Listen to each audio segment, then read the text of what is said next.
familles même, je vais dire comme ça, des familles européennes et américaines. On le dit en Afrique. Ici, on est chez nous. En Afrique. Donc, quand on prend cette forme de famille élargie ou établie, c'est la forme de la famille africaine. C'est en Afrique, tu vois, quand une personne a un peu d'argent, il faut penser d'abord à la maman. Ça, c'est des principes religieux. Il faut accepter ça. Il y a la bénédiction dans ça. Même si tu meurs aujourd'hui dans la faim, si tes parents disent Alhamdulillah, c'est bon. Dites Alhamdulillah. Ça, là, Dieu va compter ça sur toi. C'est très bon. Regardez, dans cette famille, vous allez trouver, ça commence par grand-père. Ça commence par grand-père. Grand-mère. Ah ouais, maintenant, pour tous là. Tout ce que vous connaissez maintenant, ils sont dans ça. Parfois, ce que vous devez comprendre, cette famille peut être le prolongement de ça. Même dans notre société courante, on retrouve parfois. On a un grand frère. Quand il a commencé à se marier, par complicité de la maman, on a dit qu'il n'a qu'à sortir, il va aller prendre une maison. Quand il a pris la maison, là-bas, c'est papa même qui nous donne le quoi. Il paie parfois le frais de sa location. Ou bien, parfois il vient à la maison, il n'a même pas les frais de location. C'est le papa qui paye. La maman parfois peut l'aider. Donc il est là-bas, il est avec sa famille là-bas. Ils sont individualisés, mais ils dépendent de notre famille. C'est pour ça que vous allez trouver que cette famille est le prolongement de ça. Parce que moi je peux, si j'ai des enfants au monde, je mets les enfants au monde. Si je deviens vieux, mes enfants deviennent grands, ils font des enfants. Mes petits-fils là sont qui pour moi? Sont qui pour moi? C'est mes enfants, non? Oui. Parce qu'ils viennent de mon sang. Est-ce que je peux les jeter? Non. Ça veut dire quoi? Ici devient le prolongement de ça. Si ça devient grand, ça terminera par ça. Ça terminera par ça. Petit devient grand. Donc, ici c'est le prolongement de Ici, c'est le prolongement de la famille biologique. Parce qu'au début, j'étais père. Mais quand ma fille ou même mon enfant est devenu grand, il s'est marié, je suis devenu grand-père. Donc, c'est pourquoi vous allez voir ces traits caractéristiques. Le premier trait caractéristique, c'est quoi? C'est le collectivisme. C'est le collectivisme.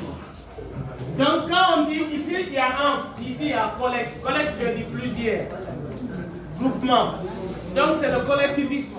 Là, ici, ils vivent beaucoup. Ils vivent plusieurs personnes ensemble.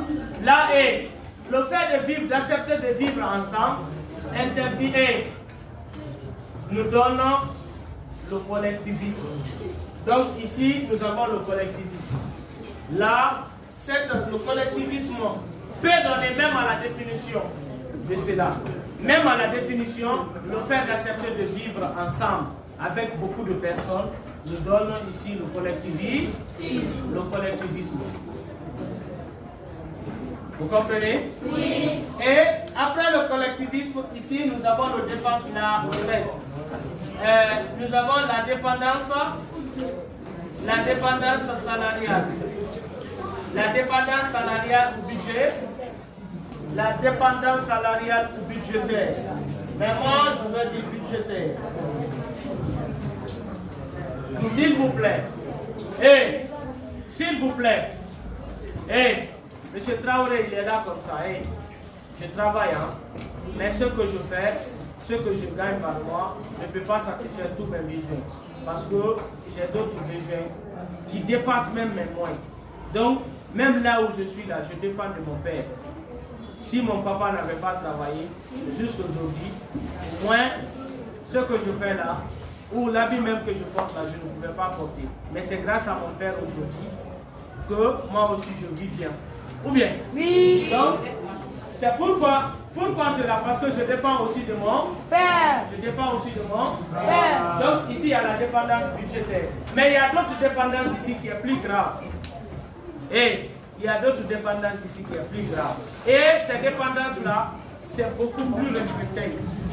Vous allez voir, si M. Traoré a l'argent, il a des enfants, il achète un vélo, il achète un vélo pour son fils.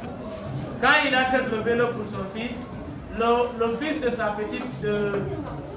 sa petite sœur, elle aussi va commencer à se plaindre. Elle va dire, hey, maman, tu vois, ton fils a acheté un vélo pour son fils. Il refuse d'acheter le vélo pour mes enfants. Vous voyez cette inégalité? Elle va commencer à pleurer. Et finalement, elle sera contre. Elle sera contre mes enfants. Et finalement, vous allez voir, la famille va se fondre. Et finalement, ça va créer une idée dans la maison. Pour qu'il y ait l'égalité, qu'est-ce que je fais? Si j'achète un vélo pour mon fils, j'achète un vélo pour le fils de ma petite sœur. C'est pourquoi on dit qu'il y a dépendance budget. Il y a dépendance budget. Il y a dépendance budgétaire.